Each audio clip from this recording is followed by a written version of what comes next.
Endi 100 ming sarflab travertin qilishingiz shart emas. Devoringizga xuddi shunaqa 3D blogda olib borib urasiz, sizga moshni bo'lib fasadingizni shunaqa ko'rsatib beradi. Qo'shnilar ko'rib juda havas qiladi. Ayniqsa kuygan qo'shnilaringiz bo'lsa juda ham hasad qiladi. Bemalol kommentariy yozishingiz mumkin. Xuddi shunaqa 3D bloglarni mana ishlab chiqarib joyiga keldim. Manzilda ham aytib ketaman, narxini ham aytaman. Xudo xolasa videoni oxirigacha ko'rib turinglar. Bu videoni bemalol devor urmoqchi bo'lgan tanishingizga yuborib qo'ysangiz, ularga ham manfaatli bo'ladi. Xo'p, narxini aytaymi, hozir ko'ringlar. Xo'p, rang sizni narxi 2900 so'm ekan, stenasi 3 sm bo'lar ekan. Xo'p, rangligi 6000 so'm ekan. Xullas, shu joyida dastavkasi отдельный bo'ladi. Xo'p, bundan tashqari bu o'zimizda обычный mana turburchakli shlaka blok ham bor. Buni narxi 2900 so'm ekan. Rangini xohlagan rangingizda qilib berishlar ekan.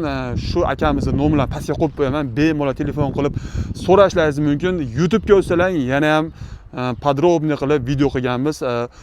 O'zbekistonning liboy joyiga dastavkasi bor ekan, faqat dastavkasi kechirgan holda ekan. Bu videoni kuykan qarashlovchiga jo'natib qo'ying. Shunaqa ko'rsatib beradi. Qo'shnilar ko'rib juda havas qiladi. Ayniqsa kuygan qo'shnilaringiz bo'lsa juda ham hasad qiladi. Bemalol kommentariy yozishingiz mumkin. Xuddi shunaqa 3D bloglarni mana ishlab chiqarib joyiga keldim. Manzilda ham aytib ketaman, narxini ham aytaman. Xudo xolasa videoni oxirigacha ko'rib turinglar. Bu videoni bemalol devor urmoqchi bo'lgan tanishingizga yuborib qo'ysangiz, ularga ham manfaatli bo'ladi. Xo'p, narxini aytaymi, hozir ko'ringlar.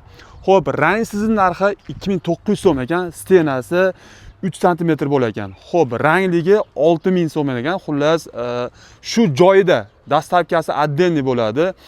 Xo'p, bundan tashqari bu o'zimizda обычный mana turburchakli shlaka blok ham bor. Buni narxi 2900 so'm ekan.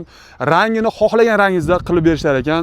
Shu akamizning nomerini pastga qo'yib qo'yaman. Bemalol telefon qilib so'rashlaringiz mumkin. YouTube'ga o'tsalang yana ham podrobniy qilib video qilganmiz.